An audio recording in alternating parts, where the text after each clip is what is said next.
Ibaruwa ya kabiri ya Yohani. Mubyeyi watoranyijwe hamwe n'abana bawe, ndabandikiye njyewe umukuru wanyu, ubakunda mu kuri, nyamara si njye njyenyine ubakunda, ahubwo n'abandi bose bashoboye kumenya ukuri, mbitewe n'ukuri kudutuyemo kandi kukazatugumamo ubuziraherezo. Twese nitugire neza, impuhwe n'amahoro bituruka ku Mana Data no kuri Yezu Kristu umwana wayo, mu kuri no mu rukundo. Nishimiye cyane kuba narabonanye na bamwe mu bana bawe, ngasanga bagendera mu kuri nk'uko Imana Data yabidutegetse. Dore rero mubyeyi, icyo ngusabye si itegeko rishya nkwandikiye, ahubwo ni ugusubira muri rya rindi dusanganywe kuva mu ntangiriro. Tujye dukundana. Dore urukundo icyo ari cyo, ni uko twakurikiza amategeko yayo. Ngiryo itegeko mwigishijwe kuva mu ntangiriro, kugira ngo mukurikire iyo nzira. Koko rero hari abashukanyi benshi badutse ku isi, bakaba badahamya mu by'ukuri ko Yezu Kristu yigize umuntu. Uvuga atyo ni umushukanyi, akaba arwanya Kristu. Mwirinde rero kugira ngo mudapfusha ubusa imbuto z'ibikorwa byanyu, ahubwo ngo muzahabwe igihembo cyuzuye. Umuntu wese udakomera ku nyigisho za Kristu, ahubwo akazirengaho, ntaba afite Imana. Naho ukomera ku nyigisho ze, niwe uba afite Imana Data na Mwana. Nihagira umuntu uzabagana ataruzanye izo nyigisho, ntimukamwakire iwanyu, ndetse ntimukamuramutse, kuko umuramukije aba asangiye nawe ibikorwa bye bibi. Mfite byinshi nagombaga kubandikira, nyamara sinshaka gukoresha urupapuro na wino, kuko nizeye kuzaza iwanyu nkabibibwirira ubwanjye, kugira ngo ibyishimo byacu bisendere. Abana b'umuvandimwe wawe watoranyijwe nabo baragutashya. Ibaruwa ya gatatu ya Yohani.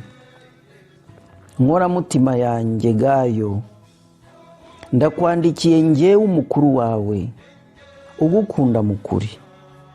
Ndakwifuriza kumererwa neza muri byose, kandi ngo uhorane ubuzima bwiza bw'umubiri nk'uko ufite ubw'umutima. Nkoramutima yanjye, narishimye cyane igihe abavandimwe bamwe baje hano, nkabumva barata ukuri ugaragaza mu mibereho yawe, mbese ukuntu ugendera mu kuri. Nta cyanshimishije kuruta ibindi nko kumva ko abana banjye bagendera mu kuri. Nkoramutima yanjye, ugaragariza ukwemera kwawe mu byo ukorera abavandimwe ndetse n'abaturutse ahandi. Abo nibo babaye abahamya b'iby'urukundo rwawe mu maso ya Kiliziya. Uzaba ugize neza kandi nubashakira ibyabafasha mu gukomeza ubutumwa bwabo ku buryo bunyura Imana. Koko rero bahagurukijwe no gukorera Kristu, ntibagira icyo bahabwa n'abatamwemera. Twebwe rero tugomba gufasha abantu nk'abo, kugira ngo tugaragaze ko dufatanyije kogeza ukuri.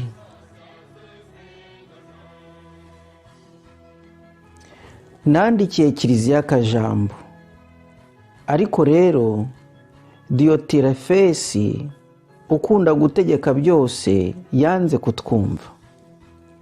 Nicyo gituma igihe nzazira, nzamagana mu ruhame iyo migenzereze ye, n'amagambo ye mabi yasakaye hose adusebya.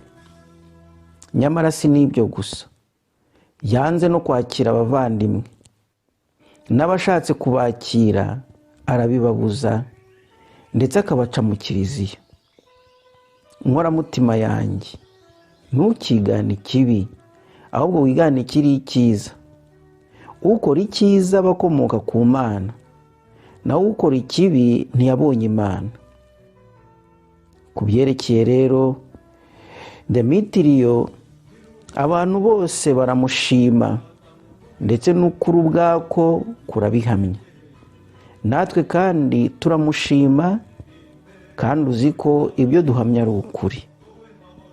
Mfite byinshi nagombaga kukwandikira, nyamara sinshaka gukoresha wino n'ikaramu, kuko nizeye ko tuzabonana bidatinze maze tukaganira.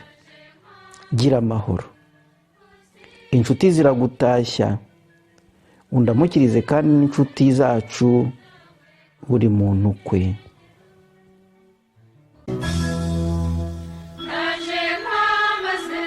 Naje